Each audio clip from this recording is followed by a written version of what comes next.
Hey guys, Fazzy back here, and we have another trade to look at here in NHL 24, as the New Jersey Devils have sent John Marino to the Utah Hockey Club. Second trade here that Utah is making in about half an hour, as they have also acquired Mikhail Sergachev. Definitely check out the video on that if you guys did miss that. It is currently up on the channel. But with that being said, let's jump into NHL 24 and break down the Marino trade to Utah. Alright, so we have the trade all loaded up in game here. A little bit of a smaller trade than the previous one we looked at. 2 second-round picks is going New Jersey's way in exchange for John Marino. It's another very, very solid defenseman heading to Utah. Definitely more of a defensive defenseman, but yeah, he is very, very good. I'd say almost even a little bit underrated just from the casual NHL fan. And really, he's on a very good contract, only making 4.4 for another 3 years. Really do like what Utah is doing here for sure. But trying this trade in-game, sending it to New Jersey, what do they say? Trade rejected. So I was kind of thinking that as the values were equal, but Marino was not on the block. So I'll force this trade through, then we'll take a look at the lines for both of the teams. Alright, so starting out with Utah, once again, no forward moves here whatsoever, but man, are they ever making some moves here on the draft day.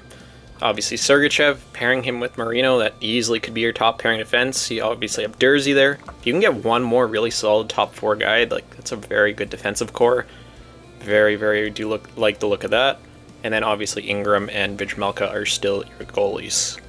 And then with the New Jersey Devils, not too much change here whatsoever at all. Just losing John Marino, no changes to the forward core. Defensively, obviously does hurt losing Marino, but it does sound like they are going to be landing Brett Pesce. It is just a rumor right now, but it is what everyone is saying. And then goaltending-wise, obviously you now have Jacob Markstrom as your starter. And then just quickly giving my thoughts on the deal here today. Again, I absolutely love this deal for Utah. What they've been doing at the draft here, they're going to be very, very successful here, and I think it's almost guaranteed that this year they're going to be very close, if not for sure, a playoff team. Might be a bit of a hot take, who knows, but I really liked what they've been doing, especially since coming over from Arizona. Really, really do feel bad for the Arizona fans, as this is really what they've wanted to see their team do for all these years, really buy and really load up and really put out a strong team on the ice, but absolutely love this trade for Utah.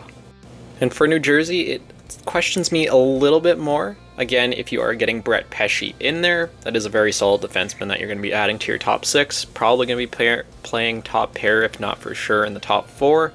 And I guess really you're just getting the 2 second-round picks for Marino as assets coming into your team, which I guess, hey, it's a good business move for sure.